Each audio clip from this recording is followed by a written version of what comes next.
Hello, it is Victoria C coming to you from the Vesta Approach in Manchester, UK. I have no idea if I'm live. I'm live now. Okay, I'll start again. I'm Victoria Seed. I'm coming to you from the Vesta Approach in Manchester, UK. For this 10-11, which I'm doing every Wednesday at 11 o'clock, about a topic to do with families, drugs, or alcohol.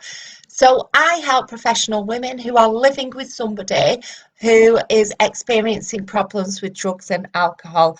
And the way I help is by teaching them strategies at work to live a better life and reduce stress.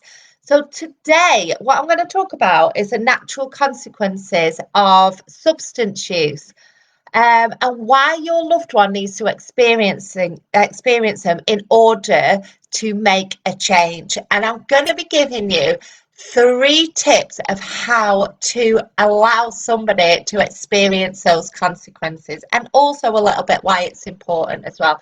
So if you are watching live, drop me a comment, say hello and where you are watching from. If you're going to watch on catch up, just post in the comments #replay and where you're watching from. If anyone's got any questions, I'll follow them up over the next few days. So please drop them in the comments. I know this is a busy time for everybody, and I know a lot of people catch up on replay, and that's absolutely fine.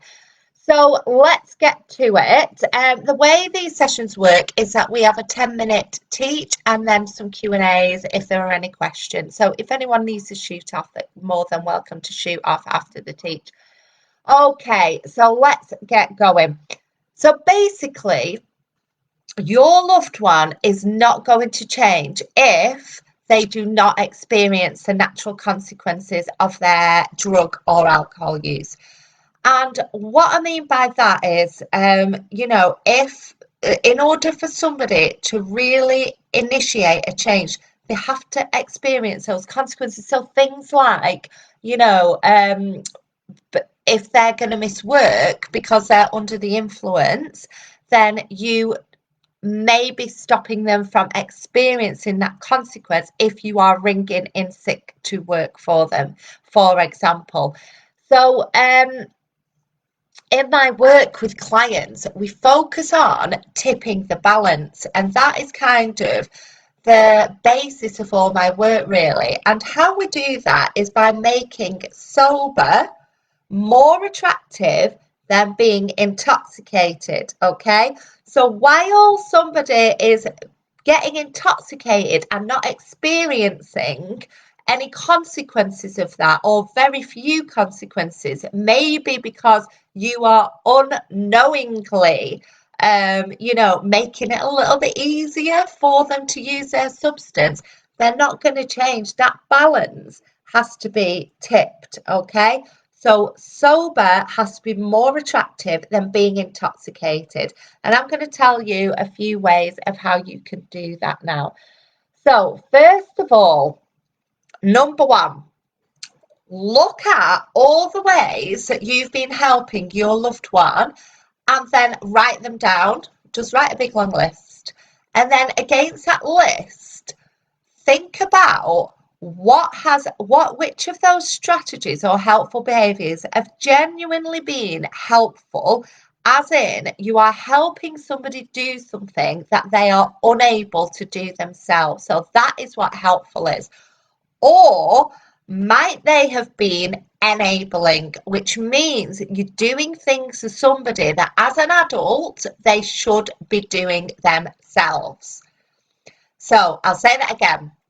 Are your strategies helping somebody do something that they genuinely are unable to do themselves, or are they enabling the drug and alcohol using behaviours because you're doing something that they should be doing themselves? Does that make sense? Hope it does. Okay, so write those down. Mark down any that are genuinely helpful and any that are enabling. And if you have enabling strategies that you've been using, my advice is don't stop them all at once. Okay? just think about what might feel safe to stop for you in your family, because everybody is individual and unique, and what might be a kind of quick win. What sort of things can you stop now? But you have to communicate this to your loved one, okay? And we'll get onto boundaries in a minute. So number 2, have you been policing? So I've had quite a number of conversations with clients yesterday, and something that comes up quite frequently is policing. All right. So if you are constantly watching somebody, constantly, throwing drugs down the toilet or chucking alcohol down the sink or breathalyzing or whatever, any of those things, sometimes some of those things are appropriate. If you've got children in the house or you've had clear boundaries set, that's fine. But what that does, it takes all of your energy and you're putting that energy into a negative situation. And on top of that, what you may be doing is causing conflict with your loved one. So you're policing them. And actually, I'll tell you this because I spoke to somebody yesterday who's in recovery, and I have worked with his partner. And what he said to me was, and I hope you don't mind me saying this if you're listening, it's anonymous, obviously. He said to me that it was part of the game that he had to get around his partner and get his alcohol. And when that stopped, when she stopped doing that, he was just kind of left with the substance, with his alcohol on his own. And then it made him reflect more on the situation.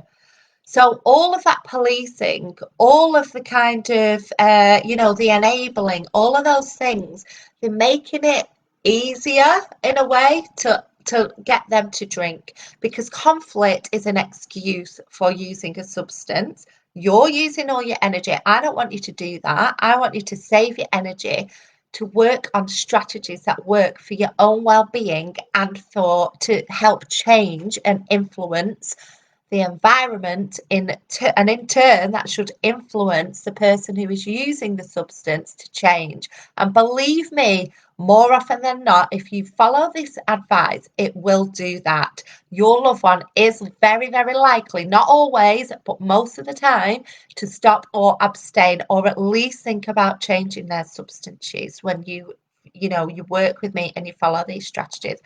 Right, okay, so the second one, policing. Okay, have a think about those behaviours. Is it working? Is it not? Is it causing conflict? If it is, save your energy, accept the substance use is happening for now, and just focus your energy on strategies that work. Okay, number 3, boundaries. Set clear boundaries.